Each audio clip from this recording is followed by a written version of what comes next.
Welcome. My name is Purnima. English First Language Part 1. Lesson 2. Elixir of Life. 10th Standard Part 1. 2024-2025. Karnataka State Board. The author of this lesson is C.V. Raman. Rereading activity. It is said that if Third World War breaks out, it will be for the sake of water. Do you agree? Discuss in pairs. The idea that future conflicts may arise over water is a concern shared by many experts. Water scarcity is becoming a critical issue as the global population grows and climate change affects weather patterns, leading to droughts and reducing freshwater availability. Here's why water might be a potential source of conflict. Limited supply. Freshwater sources are finite and unevenly distributed across the globe. Some regions face severe water scarcity, while others have abundant supplies. Essential for life. Water is essential for human survival, agriculture, industry, and energy production. Its scarcity can threaten food security, economic development, and public health. Cross border rivers. Many major rivers across the national border, leading to potential disputes over water rights and usage. Countries may clash over access to and control of these shared resources. Climate change. Climate change exacerbates water scarcity by altering precipitation patterns. That means precipitation means raining. Sorry, precipitation it is causing more frequent and severe droughts and melting glaciers that feed rivers. Population growth. As the global population continues to grow, the demand for the fresh water increases, putting additional pressure on already strained resources.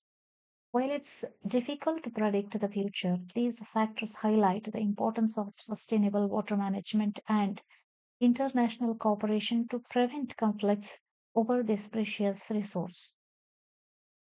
One man has, through the ages, sought in vain for an imaginary elixir of life.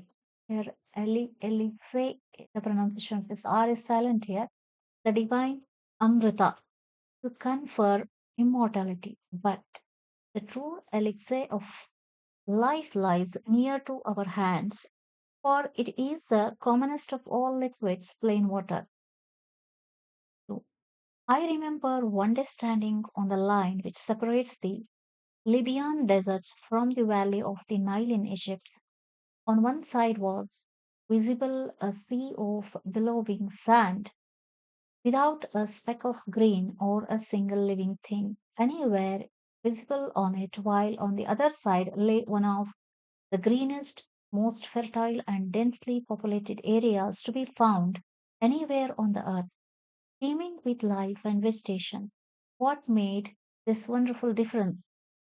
Why it is the water of River Nile flowing down to the Mediterranean from its sources a couple of thousands of miles away.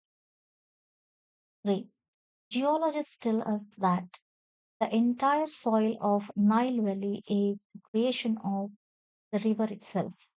It was brought down as the finest silt in its floodwaters from the highlands of the Abyssinia and from remote Central Africa, and led down through the ages in the through which the Nile flows into the sea. Is the Nile River.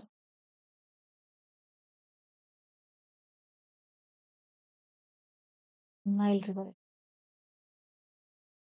Waters which come down year after year with unfailing regularity. Oh, I gave this example and could give many others to emphasize that this common substance, which we take for granted in our everyday life, is the most potent and most wonderful thing on face of our earth. It has played a role of vast significance in shaping the course of the Earth's history and continues to play the leading role in the drama of life on surface of our planet. Fifth one, there is nothing which adds so much to the beauty of countryside as water. Be just a little stream trickling over the rock, or a little pond by wayside where the cattle quench their thirst of evening. The rain-fed tanks that are so common in South India, alas, often so sadly neglected in their maintenance, are cheering sights when they are full. They are, of course, shallow, but this is less evident since the water is silt laden and throws the light back, and the bottom does not therefore show up. These tanks play a vital role in South Indian agriculture. Some of these tanks are surprisingly large, and it is beautiful sight to see the sunrise and set over one of them. Water in the landscape may be compared to the eyes in a human face.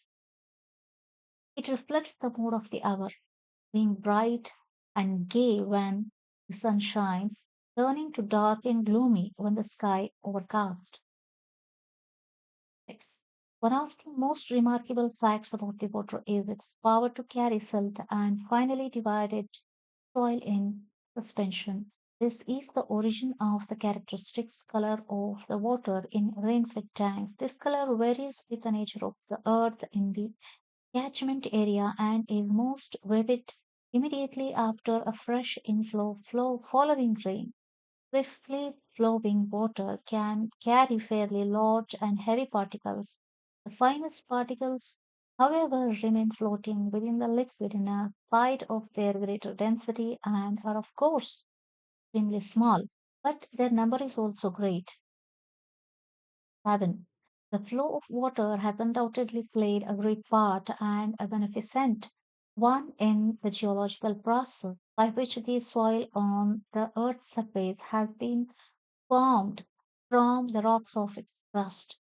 The same agency, however, under appropriate conditions, can also play destructive part and wash away the soil, which is the foundation of all agriculture, and if allowed to proceed unchecked, can have the most disastrous effects on the life of the country. The problem of soil erosion is one of the serious import in various countries and especially in many parts of India. The conditions under which it occurs and measures by which it can be checked deserve the closer study. 8. Soil erosion occurs in successive steps, the earliest of which may easily pass unnoticed. In later stages, the cutting up and washing away of the earth is only too painfully apparent in the formation of the deep gullies and ravines, which make all the agriculture impossible. Sudden burst of excessively heavy rain resulting in a lot runoff of surplus water are the principal factors in causing the soil erosion. Contributory causes are the slope of the land, removal of the natural protective coat of vegetation, the existence of the ruts along which the water can flow with rapidly gathering momentum, and the absence of any checks to show to such flow.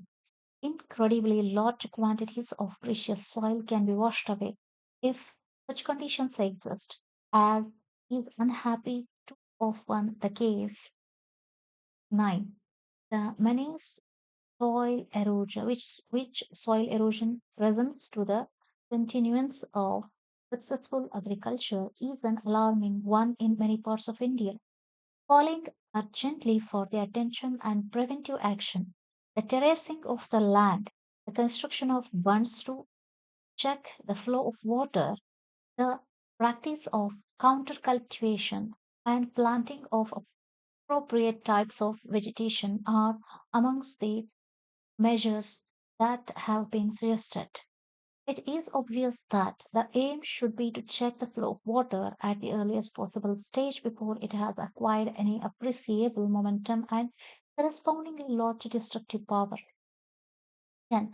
Water is the basis of all life. Every animal and every plant contains a substantial portion of free or combined water in its body, and no kind of Physiological activity is possible in which the fluid does not play an essential part. Water is, of course, necessary for animal life, while moisture in soil is equally imperative for the life and growth of plants and trees. The preservation and utilization of water is thus the fundamental for human welfare. Apart from artesian water, the ultimate source in all cases is rain or snowfall. Much of Indian agriculture depends on seasonal rainfall and is therefore very sensitive to any failure or irregularity of the same. The problems of soil erosion and the inadequate or irregular rainfall are closely connected with each other. It is clear that the adoption of the techniques preventing soil erosion would also help to conserve and keep the water where it is wanted. In other words, on and in the soil, and such techniques therefore serve a double purpose. 11. It is evident, however, that in a country having only a seasonal rainfall, an immense quantity of rainwater must necessarily run out the ground. The collection and utilization of this water is therefore of vital importance. Much of it flows down into the streams and rivers and ultimately finds its way to the sea. Incredibly large quantities of the precious fluid are thus lost to the country. The harnessing of our rivers and the waters of which now mostly run to waste is a great national problem which must be considered and dealt with on national line. Vast areas of land which at present are mere scrub jungle, could be turned into fertile and prosperous country by courageous and well-planned action. 12. Closely connected with the conservation of water supplies is the problem of afforestation, the systematic planting of the suitable trees in every possible and even in impossible areas, and the development of what one call the civilized forest as distinguished from the wild and untamed jungle is one of the most urgent needs of India. Such a plantation would directly and indirectly prove a source of untold wealth to the country. They would check soil erosion and conserve the rainfall of the country from flowing away to waste. 13. The measures necessary to control the movement of water and conserve the supply of it can also serve subsidiary purposes of value to the life of the countryside. By far the cheapest form of internal transport in a country is by boats and barges through canals and rivers. We hear much about the programs of rail and road construction, but what little about the development of the internal waterways in India. Then again, the harvesting of water supplies usually also makes possible the development of hydroelectric power. Availability of electric power would make a tremendous difference to the life of the countryside and enable the rural economy to be improved in various directions.